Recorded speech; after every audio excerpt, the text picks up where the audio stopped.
Cool. We're live. Good, we're live. So welcome, Joe and Tom. Thank you for joining me this morning on the BTS Creative Academy podcast. We're streaming live across YouTube, Facebook, and Instagram. We're here today to talk about your show, which you're taking to the Edinburgh Fringe Festival in a couple of weeks. My Last Two Brain Cells. Sounds really interesting. Sounds fun. This show is returning, I gather. Yeah, we're returning from last year. We went up for the first time in 2023 and we did quite well, and we thought we'll give it another go in 2024. So yeah, coming back for more. Good. So are we losing Tom there a little bit with the Wi-Fi? he's gone a bit blurry. We'll keep chatting and see if he picks up. But yeah, so this show. Tell me a little bit about this show, Joe.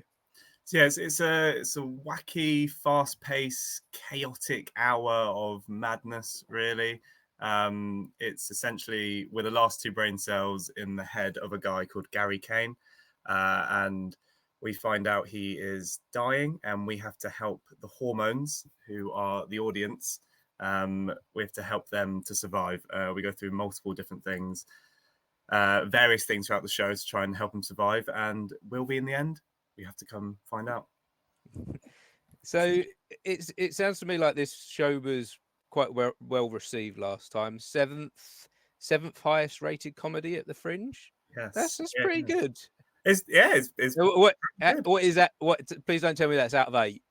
where is that? it was Chortle's rating. They gathered together the average rating of each show, and we were. Oh, Tom's gone. Tom will be back. I'm sure he will. Yeah, I'm sure he will. And it was. Sorry, my Wi-Fi's dropped out. But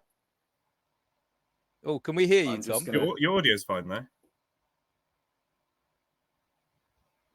He might be gone.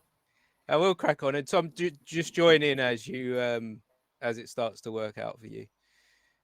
So how was this show rated then last year? So essentially, yeah. So we Chortle gathered reviews and worked out the average, I think, and we were able to get the 7th highest rated, which was crazy because it was our debut year. It was our first time going up to the Fringe. It was just me and Tom, a shoestring budget, and we went up and did really well. And we were so proud of it, and we were really, really excited. And we came back and wanted to work on the show and really improve it behind the scenes and improve it on stage as well, and come back this year bigger and better, really. Yeah. Hi, Tom. It looks like you're back. I'm back rather tentatively, but yeah, sorry about that. That's okay. A little bit pixelated, but I think we can hear you fine, so that's good. So, cool. Tom, tell me about the journey of this show for you then, having had the show at the Edinburgh Fringe last year. Seems like this show has continued to move since then.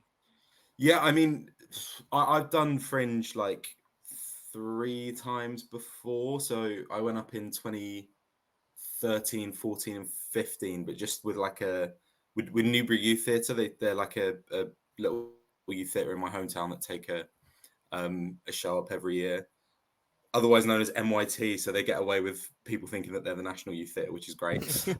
So we went up and performed with them a couple of years, and then obviously we did last year, which was like the first time I've been back since 2015.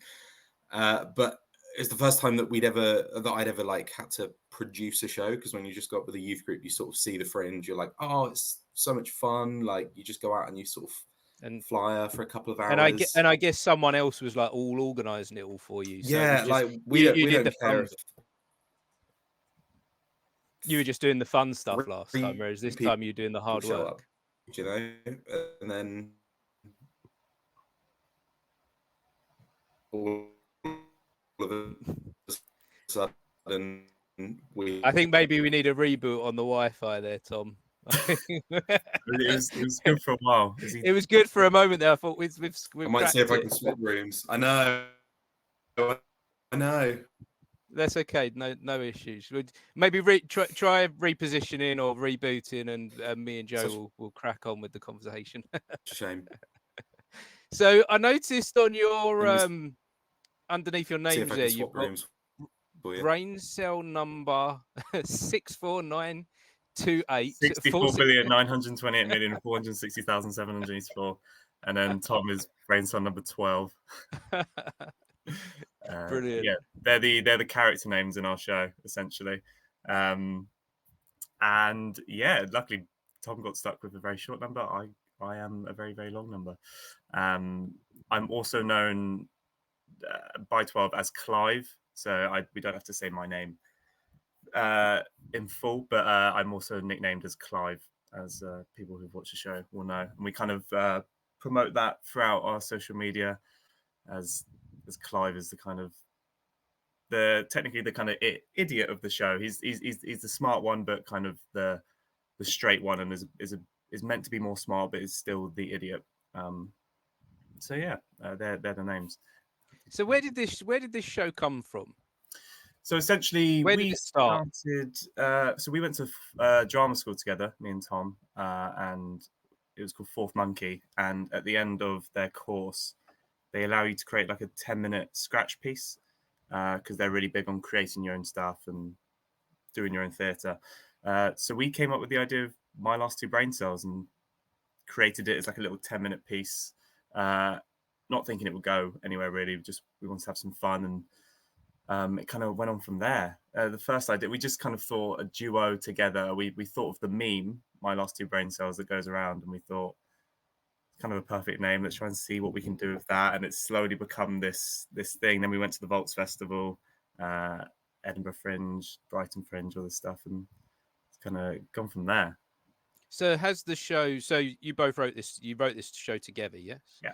So has it evolved over the time that you've been doing it? Has it changed 100%. at all? Yeah, definitely. It's constantly changing. We are every time we do a different kind of fringe or performance, it's always constantly changing.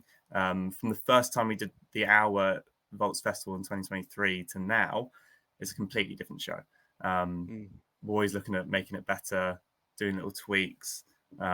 We always have different ideas that we try. Maybe we might try it like a little venue here and see if that works, and maybe keep it in. And it will constantly be changing right up until that first performance in Edinburgh, I think, just to try and tweak it and make it that bit better. Is it so? Anyone that went to the Fringe last year and they saw it last year and they come back, are they getting a different show? How would a returning audience feel about this show this year?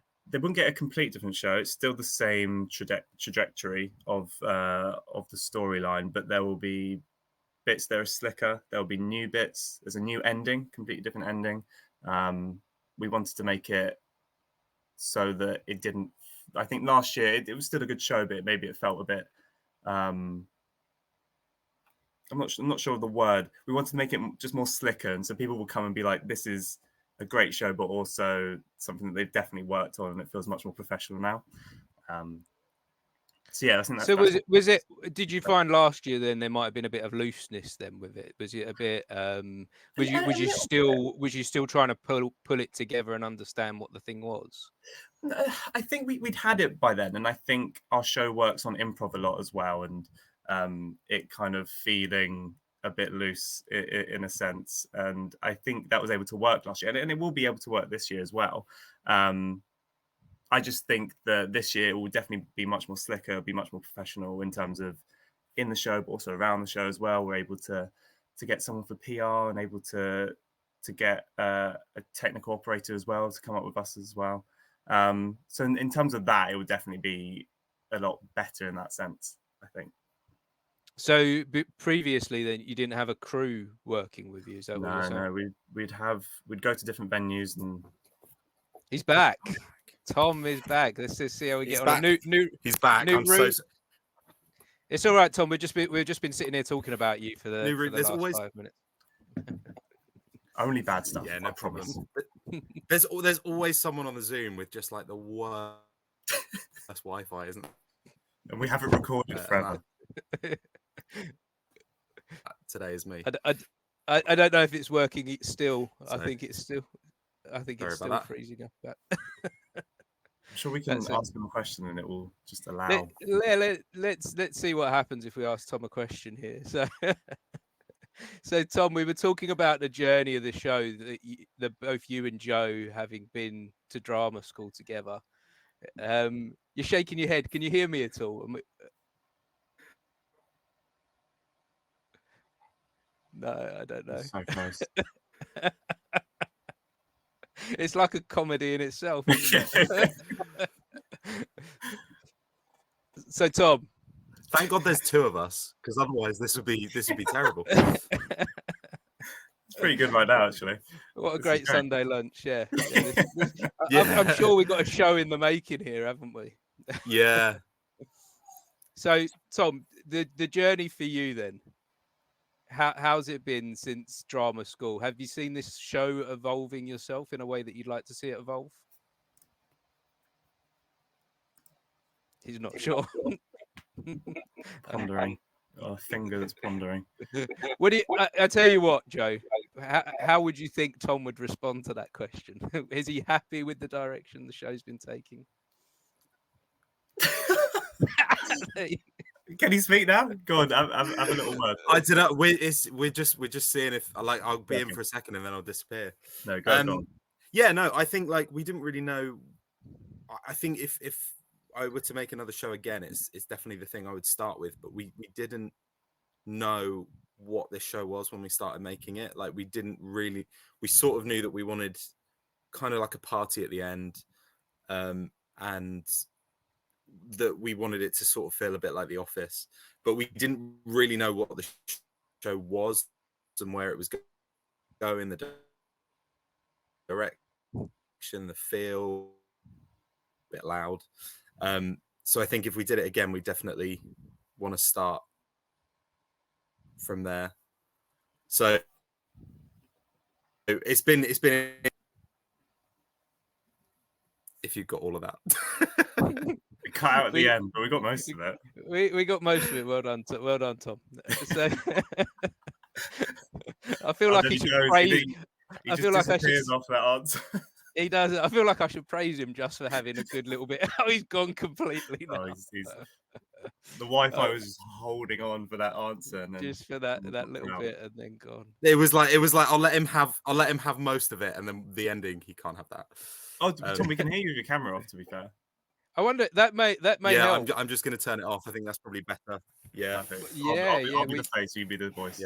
Yeah. Well, when I repurpose this for the podcast, I'll stick a little nice picture of you there or something. Thank you. Yeah. But yeah, basically, I was just saying, just happy with the direction it's gone, because it's been sort of such a surprise for us to be like, oh, this is what the show is. And so, how many times, Joe? How many times have you performed this show now? Then, if it was because I've looked back in your Instagram and you've been touring this pretty much ever since last Edinburgh. Kind haven't of. You? Yeah, we've Do you have a number, or is it kind of past that point of?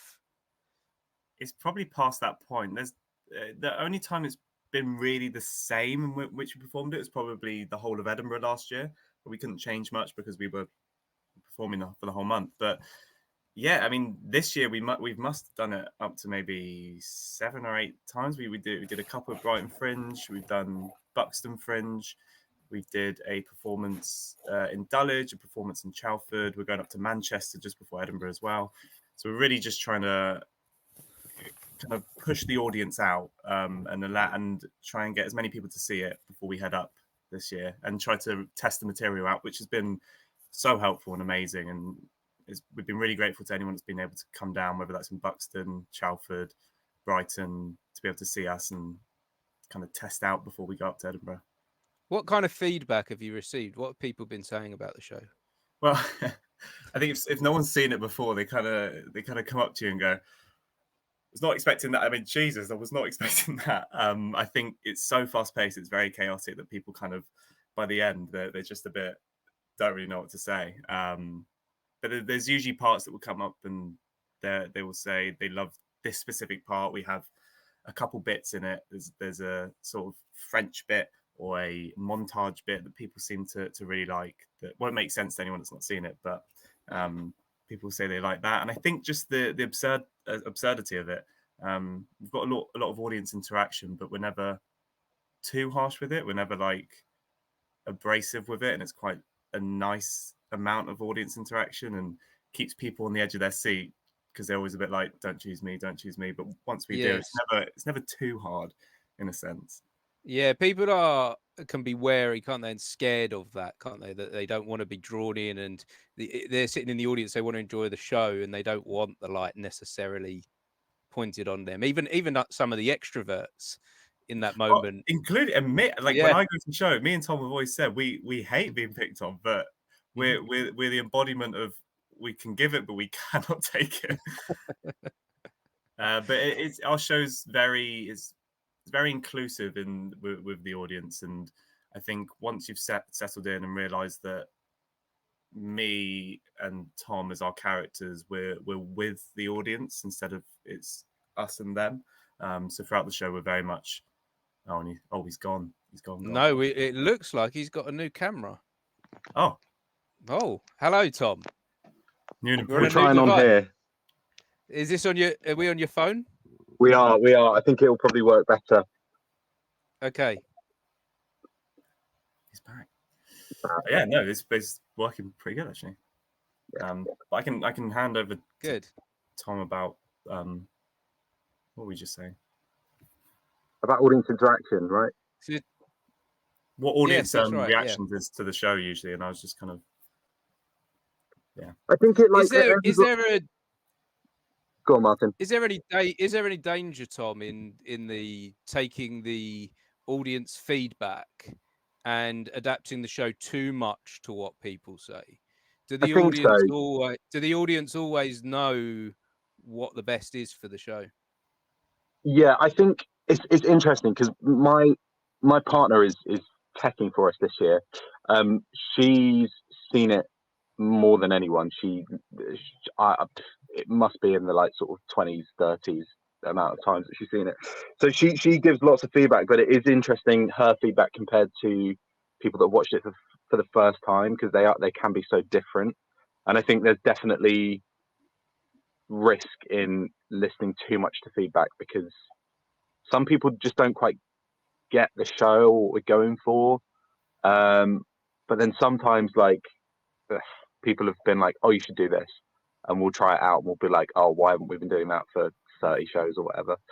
So it is. I think there's definitely danger in like listening too much, but it's such a fine line to tread of like, when do you stop listening and when do you actually be like, no, we that feedback is great, and all feedback is good feedback, but it's not all necessarily helpful feedback, I guess. And I wonder how you can listen to it subjectively as well, because you love this show, obviously. Yeah, you're continuing to do it since last year. You're bringing it back, so you clearly have a passion for it. So how do you detach that love and perhaps your egos for the show? How do you detach that from the art itself? There's definitely been bits that we've cut that have been like, oh, I really want to keep that in. I'm trying to think of some bits in the show that maybe we still need to be cut. Yeah. But like our initial ending was like, for our 10-minute version, was like we had this idea that this was never going to go into the full show, but that we're trying to save this guy's life. And then Joe's character has this big speech where he's like, no, I think we can do it. It's this big sort of Braveheart inspirational speech. And then there's a blackout and it's just like, he's dead, isn't he? Yeah, end of show. And we were like, that would be so funny just to leave everyone on such a like disappointing note. But then we were like, that's something that we can't do on stage. Like we could do it in a sketch or something. But I think it has become so much about like, this is such a like weirdly wholesome show that we didn't really expect that we were going to be making. Especially, we watched the 10-minute version recently, and it was kind of like such a different version of like what we've currently got. It was sort of a bit like the UK Office, quite sort of like toxic men, whereas now it is just like very wholesome. It's just like about male friendship, two guys that love each other. So I think we've sort of we've gone on this journey with like the audience response really and been like, oh, this is what's working. So I think we have sort of like the show's sort of taken on a life of its own, that we're just kind of like, oh yeah, this is working, let's do that. That's not, that sort of does come from us artistically, but there's sort of an element to it that is like, this isn't really either of us. This is the show's doing its own thing. I think we just like follow that a lot of the time. That's a really wanky answer, but I think, do you know what I mean? It does feel just sort of like the show is just sort of doing its own thing and we're like letting it a lot of the time. Yeah. No, I think a lot of this creativity stuff leans into that wankiness. It leans into that kind of like, sometimes like the answers that we give and the way that we're working out what this art form is, it does sound a little bit like that, doesn't it? It does sound a little bit like, if you're not part of it, it's quite hard to understand how these things grow and evolve. Yeah. And how these things move forward. And I guess that's kind of a little bit what I'm trying to get to the bottom of with doing this. Yeah. I'm kind of trying to discover like how does these things evolve, and yeah, for those people that are not part of it and don't understand, to kind of shine a light on it, so that we can see that it's not just a shiny finished product. Yeah. Well, that's also the thing, that our show is so stupid that like on the surface level, that I think it's the same with all comedy, to be honest. Same as like the US office is a huge inspiration for us, but it's like you don't often think about how much work actually like about how clever the US office is. And I'm not saying that we're on that sort of level, but like I think we are such a stupid comedy that I don't think people always appreciate how much work and time and effort we actually put into it outside of the actual show. So it's great to talk about it. What is it you've taken from your inspiration of the US office? What inspired you there? I think it was definitely when we first sat down, when we got given this brief of make a 10-minute kind of piece, we thought of My Last Two Brain Cells, but we also thought about the dynamic between Dwight and Michael, and we were like, that is definitely, that plays to our acting styles, at least the way we are on stage. And also it's such a good trope throughout so many things in life that I think Michael and Dwight have got that kind of perfectly, and we really wanted to not replicate it but kind of have that. And I think that definitely shines through in our show in terms of that kind of Michael Dwight comparison. We've also flipped it on its head, right? So like in this scenario, Dwight is running the office, I suppose, like instead of Michael. But it is there is just like this sort of like kind of beautiful, wholesome relationship they have, and that like they just sort of want to do what's right, but neither of them really know how to. That I think we've put in, and also the setting, like that was sort of the first thing that came about, was it's in an office, and we are. So tell me a bit more about that wholesomeness. Is there some kind of love between these two characters?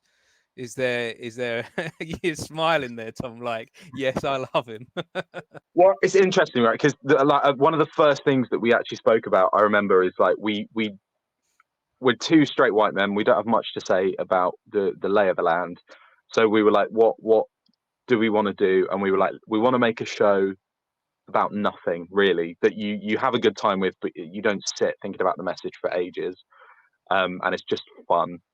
And then people have come and see it, and they've been like, oh, it's about lack of like toxic masculinity. It's about like male friendships and just with no sort of like without any of the social pressures.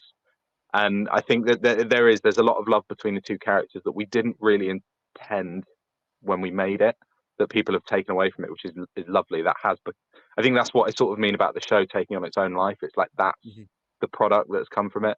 So I think there is a lot of wholesomeness, but it is just sort of like that these characters clearly have such a strong connection and just like unapologetically love and hate each other at the same time.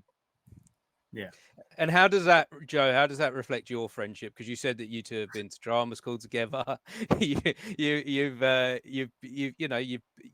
doing this show together. You're spending a lot of time together. Is that tough on a friendship? It can be. It hasn't felt like it really. I mean, because me and Tom, we have basically the exact same kind of sense of humor, and we love the same kind of stuff. Like we always talk about stuff we watched as kids and stuff we watch now, it's all very, very, very similar, whether that's comedy or even dramas and films and stuff. So it's not really. I mean, maybe Clive and 12 is the same as me and Tom, but no, I mean, we have so many comedic inspirations, and we always love watching the same stuff. So we will always start a rehearsal, or maybe end up spending way too much time in rehearsal, just kind of talking about those stuff, or end up watching. You know, when you go on YouTube and you watch the next clip, and then you watch the next clip, we'll spend a lot of time doing that. But yeah, no, it's been such a fun last 2 years. We were never in the same class really throughout drama school, except at the start. So we were never in any projects together. So we wanted to make this together. And it's been such a quick 2 years. It was such a great 2 years. So yeah. What works in this friendship, Tom?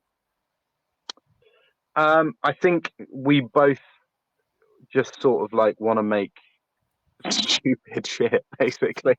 I think there's not a lot of people that you find often that are like, yeah, I don't care, let's just do it. And I think a lot of our show is just like, oh, that'll be funny. It does, like, there's not really any consistency or any logic. Like, you know, we have this thing that we don't know what the concept of. We learn what the concept of death is in the show, and then in an older version, the next scene was them playing out a scene where the character's grandfather had died, and we I think anyone else would sort of have a problem with it, but we're just like, nah, who cares? It's funny. Yeah. Let's go into that a little bit then, without giving spoilers away for the show. Tell me a little bit more about this concept, discovering this concept of death, how that kind of come about and how that plays out in the show. I guess it's like, because that doesn't sound like comedy, does it? No. Well, there's a lot of like existentialism in the show as well, in a really like unintentional way, I think. But I think we, you know, like Joe mentioned about the meme of my last two brain cells and it being like two idiots trying to do something. That we had this sort of I think we wanted to kind of stick to this thing of like just them discovering stuff as they go, being like, oh, I don't know what this is, I've never heard of this, or things that they've picked up because they're in a brain that's like sort of from like subconscious.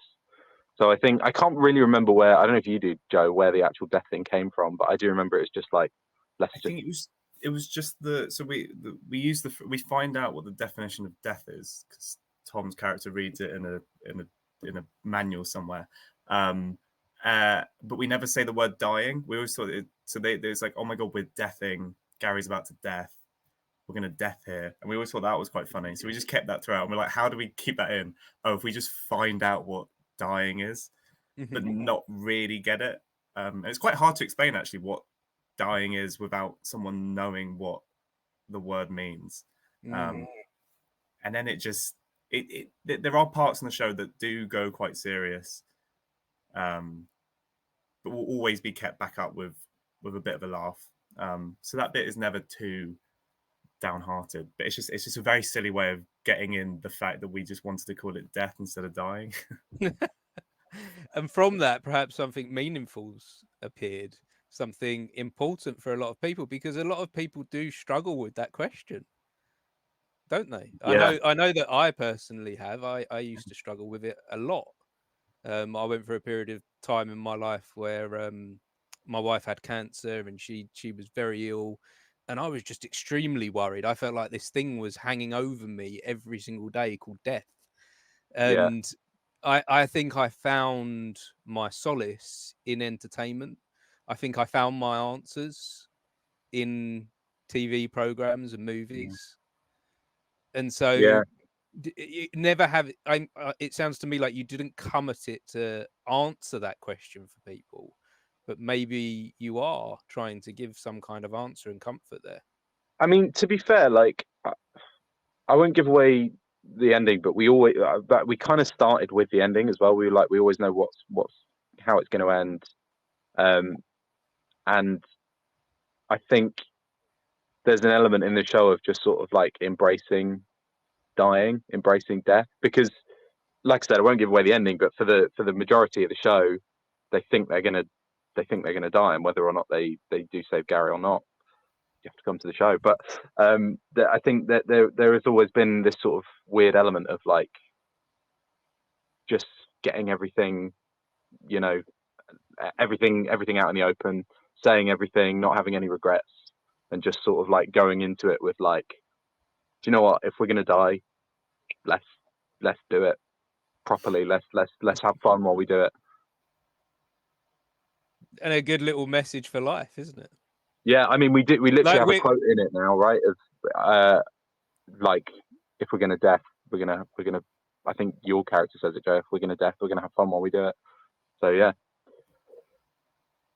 And it'd be surprising, you know, that people might take that, and they might not even realize it within the entertainment at the time, but they might take that away, and it might, yeah, like I say, offer them some kind of answer. Well, as Tom said, like we've like I've had people come up to me and like, again, we didn't think too much. We didn't think going into this that we're going to make it about this. It's just so happened to be there, and it's just people come up to me and been like it's so nice. It's about male mental health. Like it's about that people have maybe thought about how Gary's died and taken that on board, and like people take their own things away, and that's really nice. That me and Tom haven't necessarily meant that, but it's really nice that different people take different things from different parts of the show. And yeah, there's also something really nice. There's also something really beautiful in that, just about art in general, and that like it doesn't matter what you make. People like I said, we literally made it with the intention of let's not make this about anything specific, like any sort of message, but whatever you make, people take away. Like people find something in it, whether or not you want them to or not, and that's just like quite cool to see. So going back to the Edinburgh Fringe, having been there last year, what do you actually take away from last year's experience that you're going to be inputting into this year's experience? In terms of a purely like practical level, we've got PR this year, which is we've got our friend Kat, who actually reviewed us last year, but she did such a good job that we were like, please come and do PR for us. So yeah, we've done that because we think that's really useful. We're selling some merch this year because we need to make some money, and we're also taking up our own techie because we got so lucky last year. We had the best techie we could have asked for, Nat, and she was great. But she obviously they take a day off a week because they work so hard. So we'd have one show a week where we had a guy called Charlie who was amazing, but he would only see it once a week. So we're taking up a techie who's going to be there for the whole time, who knows the show inside out. So on a purely practical level, those things I think are the things that we're taking. I don't know if you've got anything, Joe. Yeah, well, in terms of practicality, yeah, like we're coming up much more prepared, knowing exactly what's going to work. Like we took up way too many flyers last year, and we kind of know the beast we're going into now. I know Tom had been there before, but now it was my first Fringe, so it's kind of I was able to learn of everything last year, experience everything, and now this year we can really go up and have a set plan. We're both much closer to the center of the city, so it feels exciting. It feels we're able to go up now and be like, okay, we had our fun first Fringe. Let's kind of go all out this time. Let's put Brain Cells kind of on the map and get it as the best we can. And on a personal note, what did you take from it on a personal note, on a more personal level for you as entertainers and performers and friends? I think the biggest thing for me is that everyone says that Edinburgh is like, it will completely drain you as a person if you're up every month. But I just had the complete opposite experience. It gave me so much energy. I was like, I'm normally fairly introverted, but at the Fringe I was just like out all the time chatting to everyone. And my partner was like, it's the healthiest and happiest I've ever seen you. So I think for me, that's just like, it was really reassuring that I'm in the right business for me. Like, you know, like this is what sort of fulfills me as a person and makes me happy and healthy. And it's really nice to have some reassurance in an industry where you often get the opposite and told that you're not good enough. I was sort of like, okay, the show's doing really well, and I'm just having the best time. So that was really nice, and I'm excited to go back. I didn't expect to have that experience at all. I think I was sort of expecting the opposite. Yeah, I think for me, again, I had the best. Again, it got to the end of the month, and I didn't want it to end. We had a few people we knew who were kind of like, okay, I think it's coming to it. Let's maybe get home. But I could have gone for another month. I could have kept going. But I think for me as an artist, I kind of want to sit in it a bit more. I think I let the whole month go by me a little bit. It was my first time ever up in Edinburgh, kind of doing my own show ever, and I got swept up in everything, and it was all a bit of a blur when I think back to it. I still really enjoyed it, and we did so well. But I kind of want to ground myself a bit more going up and kind of go, okay, we're doing this for a month. A month is a long time, but it's also a very short time. So kind of get your head a bit more kind of grounded and really experience it. Really kind of take your time with everything. It's not just a million miles per hour constantly. And yeah, I think that's definitely the thing I want to take up. Definitely. We saw so many shows last year. That was great. Yeah, I saw 50, I think, in the end. Wow. So how do you fit that into doing your own production and all the work that goes into making sure your own show goes on? How do you make sure that you're experiencing the festival?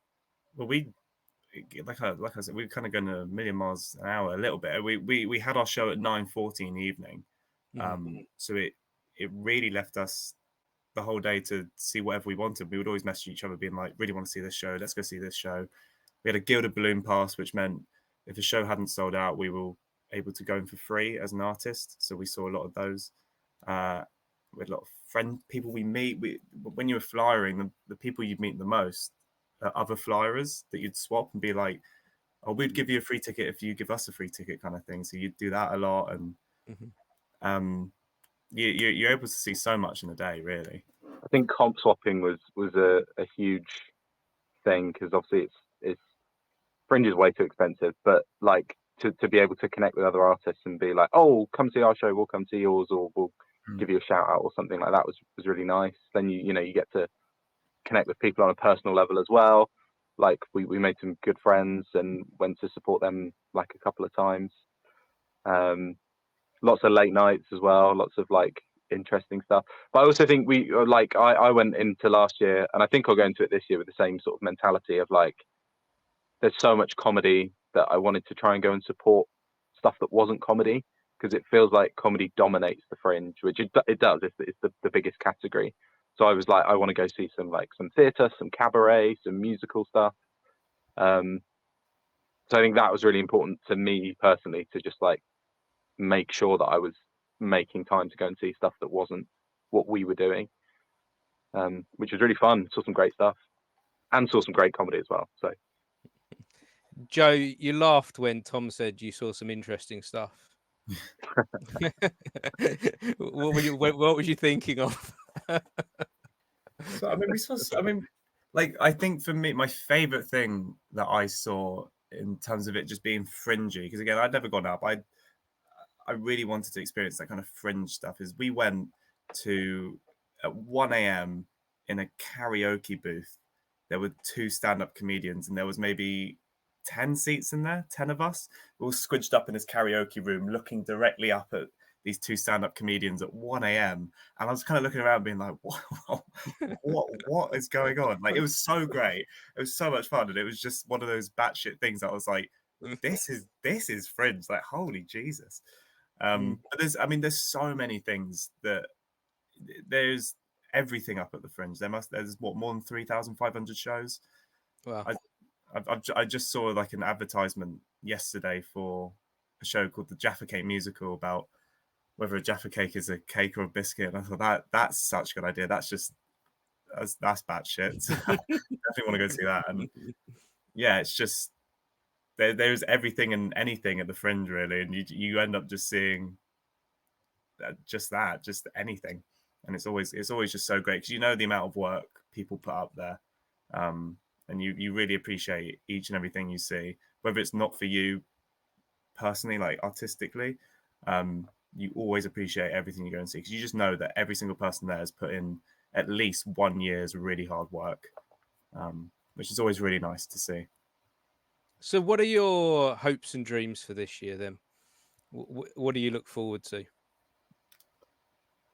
I think just like seeing good stuff again, like seeing stuff that sort of like kind of inspires you and makes you want to stay making stuff. I think, you know, when you see something really good and you're like, oh, this is why I do this. I think you get that a lot at the Fringe. So I'm excited to see some of that. I think also just like we've already worked out that there's no way we can make a profit this year. We probably just about broke even last year, but this year there's no chance. So I think we just sort of like let's go and make the most of this, whether that's getting some good connections, like however that manifests. Like and also that's, you know, why we've got PR to try and bring in some like casting directors and stuff like that. But I think it's really just sort of like me personally, at least, I'm gonna just go in it and try and just enjoy the fact that I can perform every night for a month, and then whatever comes of that, sort of career-wise, if anything, then that's a bonus. Yeah, that's the thing, is me and Tom have so much fun performing the show. Like, we genuinely, like, I love performing the show. So I think my dream for this year is just to be able to enjoy every single time we perform this in Edinburgh.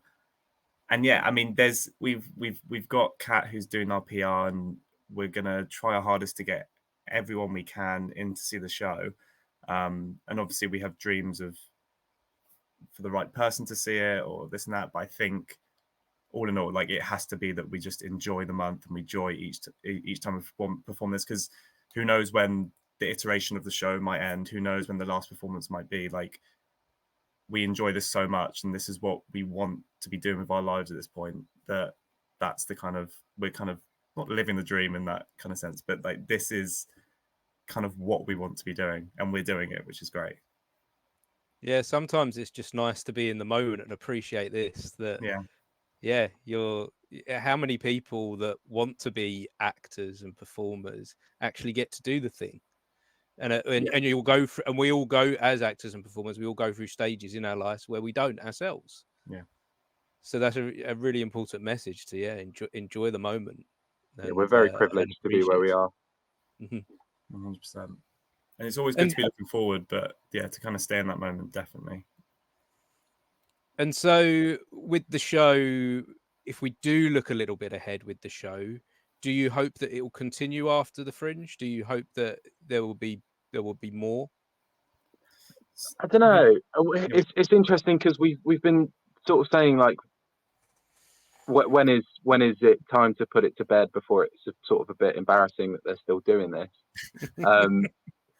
basically. But like we did look at maybe doing a sort of variety night, because we want to keep the characters alive if possible. That would be fun. And then we know a couple of friends that do variety nights, just a good way to like meet new people and just sort of have fun in a like low pressure environment. So I think we looked at maybe doing that. That's a possibility. Any other shows in the pipeline? Is there any other shows that you two have kind of talked about? Have you got any other ideas bubbling away at this moment, or is this all about My Last Two Brain Cells right now? It definitely is all about My Last Two Brain Cells right now, but we've been in talks with a couple other friends to really, because we started this, we kind of, the first thing we ever really wanted to do is kind of sketch comedy, definitely. And then it turned into what it is now, which is great. But we've been talking with a couple of friends. We kind of want to get together with other creators and make like a platform where we can make content with each other, and whether that's online or in the theatre or something like that. So that's definitely what we want to push into, because again, as Tom said, 2 years of My Last Two Brain Cells, and unless we kind of get talks about something post Fringe, I think the show itself might be coming to an end. Keeping the characters alive with Variety Night, but post Brain Cells, I think definitely creating with other creators and making content online or in the theatre, and those kind of sketchy comedic things that we definitely has like our attraction to, definitely. What about you, Tom? Have you got any ideas about anything else? No, I mean, yeah, we spoke about that. I've always sort of toyed with the idea of, I think it'd be really interesting to do a solo show. And I think like we've got My Last Two Brain Cells as a name that we could use as a production company. I think would be cool to see it become a platform, like Joe was saying, for comedians to, like, I don't know, try out work or to like test bits, sort of like a variety night in itself. But like, I don't know what shape that would take, if that would be like on YouTube or as like another sort of variety night style thing in person. But I think, like Joe, just to sort of echo what Joe was saying, I think we've met so many great people that we think are really funny that we'd love to work with. So it might I think it would just be cool just to see if anyone's got anything in the pipeline, and like maybe even join together with some other people, or like who knows basically. Like, I think that's what's exciting, is that like we just sort of are going to float and see if anything happens, or if we're drawn to other people or anything like that.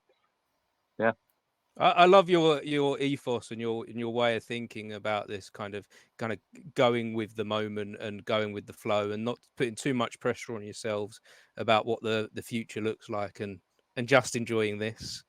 Yeah, I mean, I think like it's such a unpredictable industry. I feel like if you at the stage that we're at anyway, if you tend to like hard plan stuff, it's often like doesn't turn out as you expect. So I think it's something quite nice about just like letting it be what it is and then working out as we go. Nice. So as we come to the end of this conversation, there's something new I've been doing with my guests, and I've been asking them if they have any questions for the creatives on the podcast, not knowing who you guys are going to be. And a question that they had, or my last guest had, was, do you have a fear moving forward with your project? Is there anything that scares you? I think in I guess sort of what we were talking about, like it's lovely that there is sort of no solid plan at the minute, but also I think that the idea of like just being in the like grey area is also sort of like, okay, what now? What do I do now? Like, how do I push my career further now that this is a chapter that's done? Because I think you always sort of think that like when you're doing stuff like this, one thing will lead to another and another and another and another, and like that's great if you're Phoebe Waller-Bridge, but like, we're not. And it's like, when this chapter closes, what's next? What does that look like? What does that entail? What about you, Joe? You look deep in thought there. Yeah, no, I'm just trying to. I don't think I've ever thought about like a fear about the show, just because since that first conversation at Fourth Monkey, when we were like, we need to make a 10-minute scratch piece, it's just constantly been like the building and building and building and building, and it's very rare that we've ever thought like past the next couple months, kind of like. It's always, when we're doing Brighton Fringe, okay, what are we doing for Brighton Fringe? Okay, what are we doing for Manchester Fringe? What are we doing for Edinburgh Fringe? And it's like, we haven't got a plan post Edinburgh, so it's like maybe that's the kind of scare. Like, as Tom was saying, like if it is coming to an end, the show, we haven't been without the show for 2 years. What comes after that? What do we make more? Do we make less? What do we make? Like that kind of thing. I think that might be the fear, the kind of going into the unknown, like Tom was saying. Because the show itself, we've always been proud of, because we found it funny. We started it going, if people don't laugh, here's what it is. Here's what it is. But people found it funny, and we've always been really confident and really happy with our show. So maybe being without that might be the fear, as Tom was saying. Have you got any idea how you can face the fear? How you could, make sure those things that you're a little bit concerned about don't come into fruition? That is a tough question. I get, yeah. Yeah.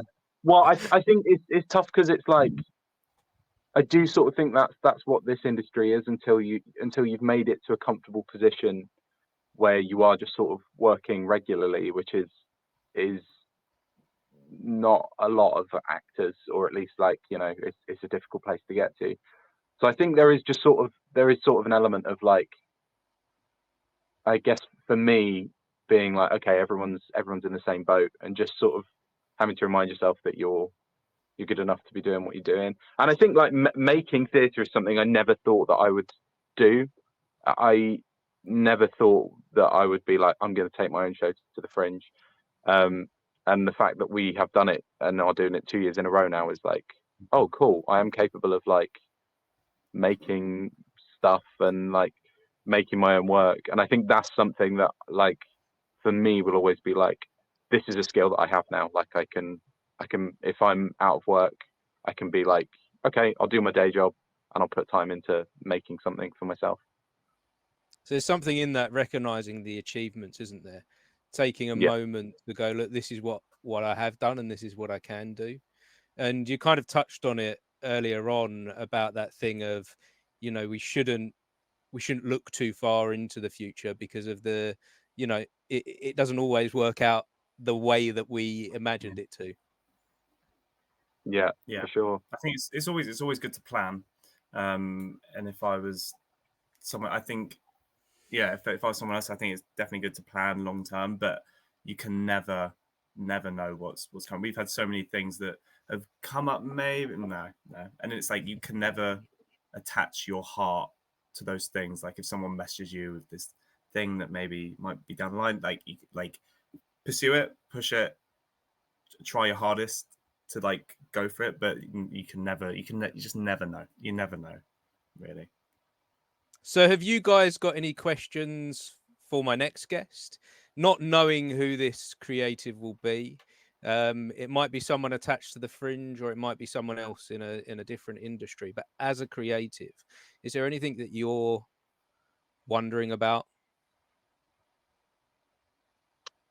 I guess for me, I'm like, how do you know when you're sort of done, when you're at the right level? Like, I sort of think I don't know what I want my career to be, and like, I don't know what I want my career to be, really. I don't know where I want it to go, which is quite exciting, but it's also like, how do you know when you're like happy, and like when you're comfortable enough to be like, yeah, I'm happy, this is what I'm doing, and this is like, I've peaked and I'm like now sort of plateauing, if that makes sense. Do you know what I mean? 100%. Yeah. I think maybe my question might be, is this where you saw, like, it's a bit basic, but like, is this where you thought you'd be 5 years ago? Like 5 years ago, did you think you were going to be in this position? And how different is it? And are you happy with where everything's gone? I think that would be an interesting question. They do sound great. Well, I really do appreciate this conversation, guys. I appreciate you both for joining me. Thanks for having us. It's been great. It's been really fun. And before you go, if anyone does want to come and visit you up in the Fringe, where do they find you? Find us at the Underbelly, Cowgate, in the Iron Belly at 8:10 every night, from the 1st to the 25th, except for the 12th. Yeah, we're also on all social medias. Hit us up on LinkedIn. No, we're not on LinkedIn, but maybe we should make a LinkedIn profile. I think that would be funny. Yeah, but we're on all social medias. Just search for My Last Two Brain Cells and look for these two idiots in a shirt and tie, and you'll find us. Great, wonderful. Well, thanks again, guys. And if anyone has been watching or listening, we appreciate you for joining us on this journey. Thank you. Thanks so much. Thank you so much. Bye bye. Okay.